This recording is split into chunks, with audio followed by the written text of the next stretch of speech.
रहमत आलम सल्लल्लाहु अलैहि वसल्लम तशरीफ़ फरमाएँ हज़रत आयशा सिद्दीक़ा के हुजरा में। हज़रत आयशा की किसी मामले पर करीम आका अलैहिस्सलाम के साथ तलख़ कलामी हो जाती है। हज़रत आयशा सिद्दीक़ा कदरे ऊंची आवाज़ में करीम आका अलैहिस्सलाम के साथ जुमलों का तबादला कर रही हैं। इसी सना में हज़रत अबू बकर सिद्दीक़ रज़ियल्लाहु ताला अन्हु की तशरीफ़ आवरी होती है।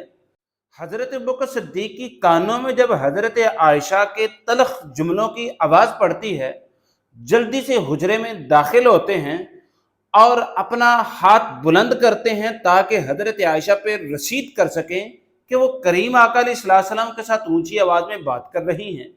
जब करीम आका अलैहिस्सलाम ने ये मामला देखा ना, करीम आका जल्दी से आगे बढ़े और हज़रत अबू बकर सिद्दीक़ का हाथ थाम लिया और फरमाया, ए अबू बकर, आप ज़रा पीछे रहिए, ये हमारे मियाँ बीवी का मामला है। हज़रत अबू बकर सिद्दीक़ ने जब ये मामला देखा तो वापस तशरीफ़ ले गए। जब हज़रत अबू बकर सिद्दीक़ चले गए तो करीम आका अलैहिस्सलाम हज़रत आयशा से फरमाते हैं, ए आयशा, आज देखा है मैंने तुम्हें तुम्हारे वालिद से कैसे बचा लिया है। यही उस्वा अगर आज का शौहर अपना ले कि वो अपने और अपनी वाइफ के झगड़ों को अपनी ज़ात तक महदूद रखें, किसी दूसरे को फरीक ना बनाएं, हत्ता के ससुराल वालों को भी फरीक ना बनाएं और ना ही अपने घर वालों को फरीक बनाएं, तो बहुत से झगड़े खुद ही थम सकते हैं। करीम आका अलैहिस्सलाम की हयात तय्यबा में कई ऐसे और वाक़यात भी मिलते हैं। हज़रत आयशा सिद्दीक़ा का ही एक और वाक़या मिलता है। जब आप पे तहमत लगी, हज़रत आयशा करीम आका के घर से अपने वालिद मोहतरम के घर चली गई। रब्बे ज़ुल जलाल ने सूरत नूर की आयात ततहीर जब नाज़िल की, करीम आका अलैहिस्सलाम चले हज़रत आयशा को खुशखबरी देने के लिए। जाके बताया, ए आयशा, मुबारक हो, रब्बे ज़ुल जलाल ने तुम्हारी पाकी के बयान में सूरत नूर की आयात नाज़िल कर दी। हज़रत अबू बकर सिद्दीक़ ने जब ये खुशखबरी सुनी, अपनी बेटी को हुक्म दिया कि बेटा उठिए और रिसालत इमाम सल्लल्लाहु अलैहि वसल्लम का शुक्रिया अदा कीजिए। अब ज़रा हज़रत आयशा का जवाब सुनिए। हज़रत आयशा कहती हैं, मैं तो किसी का शुक्रिया अदा नहीं करूँगी, क्योंकि ना तो मेरी ततहीर करीम आका ने फरमाई है, न किसी और ने। मेरी पाकी बयान की है रब्बे ज़ुल जलाल ने कुरान में, तो मैं शुक्रिया अदा करूँगी तो रब्बे ज़ुल जलाल का अदा करूँगी।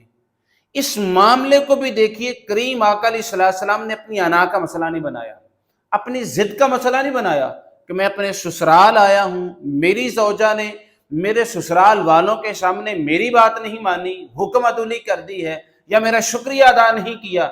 नहीं, कुछ नहीं, बल्कि बड़ी ही आला ज़रफ़ी के साथ हज़रत आयशा सिद्दीक़ा के उस जुमलों को भी अब अब्सॉर्ब कर जाते हैं। हज़रत हफ्सा से मुताल्लिक भी कुछ ऐसा ही वाक़या मिलता है कि हज़रत हफ्सा एक दफ़ा करीम आका अलैहिस्सलातु वस्सलाम के साथ कदरे ऊंची आवाज़ से बात कर रही थी।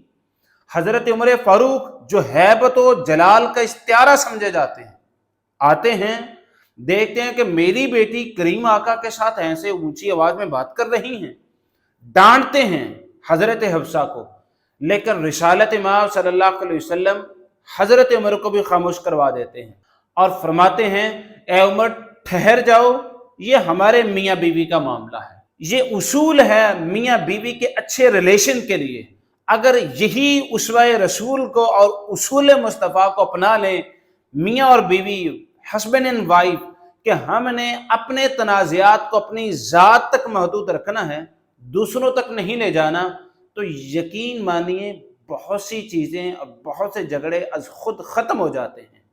और दूसरी बात यह है, जो रिसालत इमाम सल्लल्लाहु अलैहि वसल्लम के मुख्तलिफ वाक़यात से पता चलती है, अल्लाह ने मर्द को ना हाकिम बनाया है, और हाकिम की जहाँ इज्जत ज़्यादा होती है ना, वहीं उसकी रिस्पॉन्सिबिलिटीज़ ज़्यादा होती हैं, वहीं उसका ज़र्फ बड़ा होता है। वो अपने मातहत की बड़ी से बड़ी सख्त बात को भी आला ज़रफ़ी के साथ, खंदा पेशानी के साथ कबूल कर जाता है और अब्सॉर्ब कर जाता है।